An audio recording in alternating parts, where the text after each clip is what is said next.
Kejadian 11 ayat 1-32. Menara Babel. Adapun seluruh bumi, satu bahasanya dan satu logatnya. Maka berangkatlah mereka ke sebelah timur dan menjumpai tanah datar di tanah Sinear, lalu menetaplah mereka di sana. Mereka berkata seorang kepada yang lain, "Marilah kita membuat batu bata dan membakarnya baik-baik." Lalu bata itulah dipakai mereka sebagai batu dan tergala-gala sebagai tanah liat.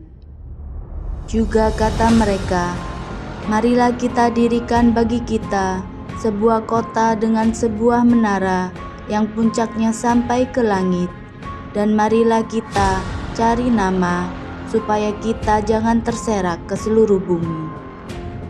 Lalu turunlah Tuhan untuk melihat kota dan menara yang didirikan oleh anak-anak manusia itu, dan Ia berfirman, "Mereka ini satu bangsa dengan satu bahasa untuk semuanya.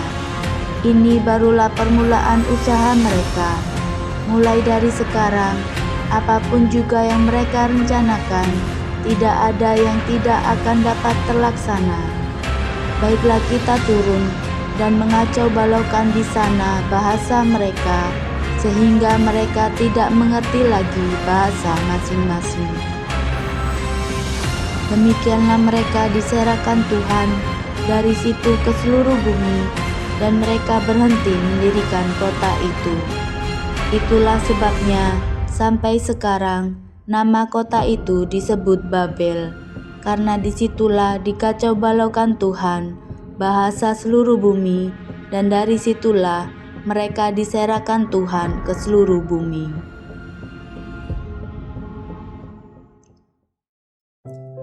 Keturunan Sem. Inilah keturunan Sem. Setelah Sem berumur 100 tahun, ia memperanakan Arpaksad 2 tahun setelah air bah itu. Sem masih hidup 500 tahun setelah ia memperanakan Arpaksad, dan ia memperanakan anak-anak lelaki dan perempuan. Setelah Arpaksad hidup 35 tahun, ia memperanakan Sela. Arpaksad masih hidup 403 tahun setelah ia memperanakan Sela, dan ia memperanakan anak-anak lelaki dan perempuan. Setelah Sela hidup 30 tahun, ia memperanakan Eber. Sela masih hidup 403 tahun setelah ia memperanakan Eber, dan ia memperanakan anak-anak lelaki dan perempuan. Setelah Eber hidup 34 tahun, ia memperanakan Pelek. Eber masih hidup 430 tahun setelah ia memperanakan Pelek, dan ia memperanakan anak-anak lelaki dan perempuan. Setelah Pelek hidup 30 tahun, ia memperanakan Rehu. Pelek masih hidup 209 tahun setelah ia memperanakan Rehu, dan ia memperanakan anak-anak lelaki dan perempuan. Setelah Rehu hidup 32 tahun, ia memperanakan Serug. Rehu masih hidup 207 tahun setelah ia memperanakan Serug, dan ia memperanakan anak-anak lelaki dan perempuan. Setelah Serug hidup 30 tahun, ia memperanakan Nahor.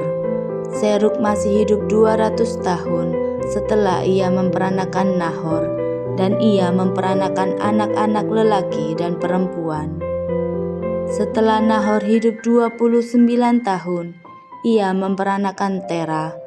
Nahor masih hidup 119 tahun setelah ia memperanakan Terah, dan ia memperanakan anak-anak lelaki dan perempuan. Setelah Terah hidup 70 tahun, ia memperanakan Abram, Nahor, dan Haran. Daftar keturunan Terah. Inilah keturunan Terah. Terah memperanakan Abram, Nahor, dan Haran. Dan Haran memperanakan Lot. Ketika Terah ayahnya masih hidup, Matilah Haran di negeri kelahirannya, di Ur Kasdim. Abram dan Nahor kedua-duanya kawin. Nama istri Abram ialah Sarai, dan nama istri Nahor ialah Milka. Anak Haran ayah Milka dan Yiska. Sarai itu mandul, tidak mempunyai anak. Lalu Tera membawa Abram anaknya, serta cucunya Lot, yaitu anak Haran, dan Sarai menantunya, istri Abram anaknya.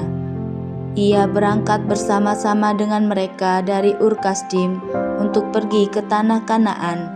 Lalu sampailah mereka ke Haran dan menetap di sana. Umur Tera ada 205 tahun, lalu ia mati di Haran.